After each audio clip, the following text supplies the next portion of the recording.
गत रोज बहुत ही शर्मजनक घटना बनी। दमन के प्रशासक श्री प्रफुल्ल भाई पटेल जी के जन्मदिन के उपलक्ष्य में आयोजित कार्यक्रम को मनाने हेतु दमन वासियों को हर तरफ से रास्ते ब्लॉक कर बहुत ही परेशान किया गया और साथ ही हमारे विघ्नहर्ता श्री गजानन गणेश जी के विसर्जन में भी बाधा तक पहुंचाई गई। मैं आज इसी बात पर चर्चा करना चाहती हूँ।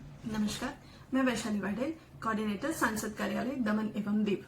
मैं काफी दिनों से देख रही हूँ कि जब भी हमारे माननीय सांसद श्री उमेश बाबू भाई पटेल जी प्रफुल्ल भाई पटेल के विरोध में कुछ बोलते हैं या जब भी वे प्रदेश के प्रशासक प्रफुल्ल पटेल की काली करतूतों की पोल खोलने लगते हैं, तभी ही हमारे दमन दीव दादरा नगर हवेली के भारतीय जनता पार्टी के नेता प्रफुल्ल पटेल के बचाव में उतर आते हैं। वे किसी तरह प्रफुल्ल पटेल को महामानव महापुरुष साबित करने पे लग जाते हैं और अब तो भारतीय जनता पार्टी के नेताओं ने हद ही कर दी है। हमारे दादरा नगर हवेली एवं दमन दीव के भारतीय जनता पार्टी के नेता प्रफुल्ल पटेल के विनाशकारी कार्यकाल को अमृतकाल साबित करने में लग गए हैं और उनको महापुरुष की उपलब्धि दिलाने में लग गए हैं। चाटुकारिता की तो सीमाएं ही पार कर दी है इन्होंने। चाटुकारिता करने के चक्कर में भारतीय जनता पार्टी के नेता विविध मंदिर और देवालयों में जाके प्रफुल्ल भाई पटेल के कार्यकाल के नाम पर हवन करवा रहे हैं। अगर दिल पर हाथ रखकर पूछा जाए तो क्या इन नेताओं ने कभी अपने माता पिता के जन्मदिन पर ऐसा किया होगा? मुझे समझ नहीं आता कि प्रफुल्ल भाई पटेल है कौन। क्या वे सिर्फ एक अधिकारी है, प्रशासनिक अधिकारी है, एक सरकारी नौकर है या उससे अधिक कुछ है?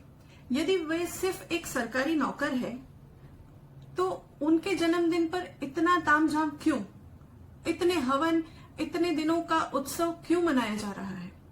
क्या वे यहाँ पे काम करने का पगार नहीं लेते हैं? क्या वे मुफ्त में सेवा कर रहे हैं प्रदेश की? नहीं। अगर वे पगार ले रहे हैं, अगर वे काम कर रहे हैं तो वे तो जनता के नौकर हुए।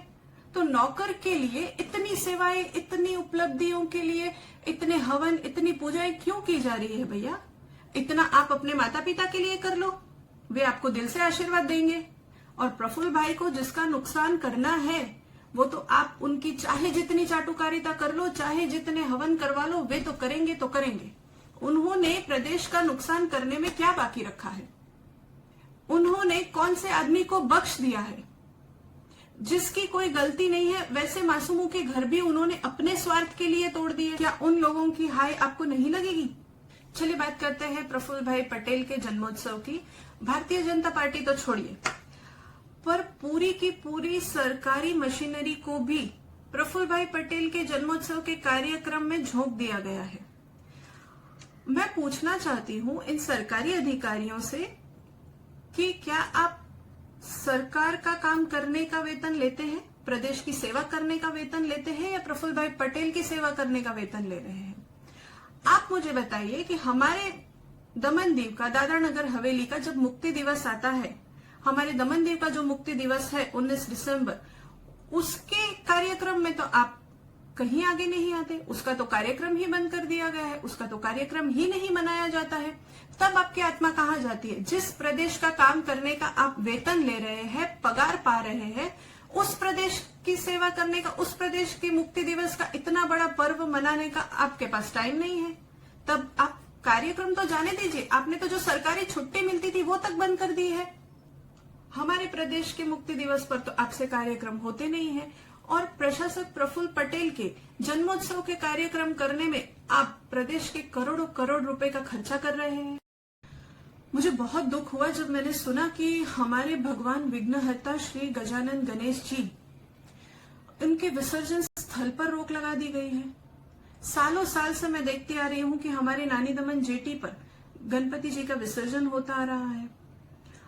अब इस साल उस स्थल पर रोक लगा दी गई है और दमन में पुलिस प्रशासन ने लोगों को सारे रास्ते ब्लॉक करके लोगों को इतना परेशान किया सिर्फ इसीलिए कि वो चाटुकार के आका के जन्मोत्सव के महोत्सव के लिए किसी नाचने गाने वाली को बुलाया गया, किसी मशहूर गायिका को बुलाया गया और उसका संगीत समारोह वहां करना था। इसके लिए हमारे सालों से आ रही प्रथा, जो गणपति विसर्जन हम नानी दमन जेटी पे करते थे, उसको आपने बंद कर दिया। थोड़ी सी शर्म है कि नहीं आप में?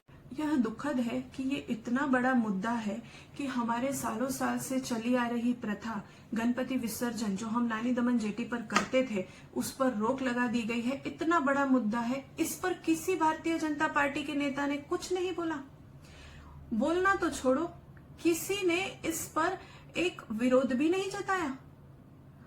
चलिए वो तो समझे कि भारतीय जनता पार्टी के लोगों की तो आत्माएं मर चुकी है, पर मैं ये पूछना चाहती हूँ कि जो लोग अपने आप को पत्रकार कहते हैं, क्या उनमें भी थोड़ी सी आत्मा नहीं जीवित बची है? क्या उनकी भी आत्मा मर चुकी है? क्या उनमें भी इंसानियत नहीं बची है?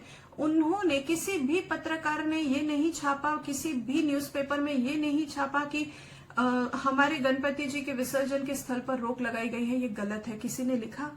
इस पर तो किसी ने चर्चा नहीं की। चर्चा तो दूर की बात है, कुछ पत्रकार तो इतनी चाटुकारिता में लग गए हैं कि उनको रातों को नींद कैसे आती होगी ये मेरी समझ से परे है। मैं ये कहना चाहती हूँ कि एक ऐसा व्यक्ति, एक ऐसा सरकारी नौकर जो लोगों की सेवा के लिए यहाँ है और उसका वो पगार ले रहा है, उसका पगार पाता है, ऐसा व्यक्ति जो हमारे प्रथम पूजनीय देव श्री गणपति जी का सम्मान नहीं करता है, उस आदमी का जन्मदिन इतने धूमधाम से मनाया जा रहा है। इस व्यक्ति ने हमारे प्रदेश और प्रदेशवासियों को पूरी तरह से बर्बाद कर दिया है, फिर भी इस व्यक्ति का इतना सम्मान किया जा रहा है। यह शर्मनाक है। अति शर्मनाक तो यह है कि कुछ नेता, कुछ भारतीय जनता पार्टी के नेता और कुछ तथाकथित पत्रकारों में तो होड़ लगी हुई है कि कौन कितनी ज्यादा चाटुकारिता कर सकता है।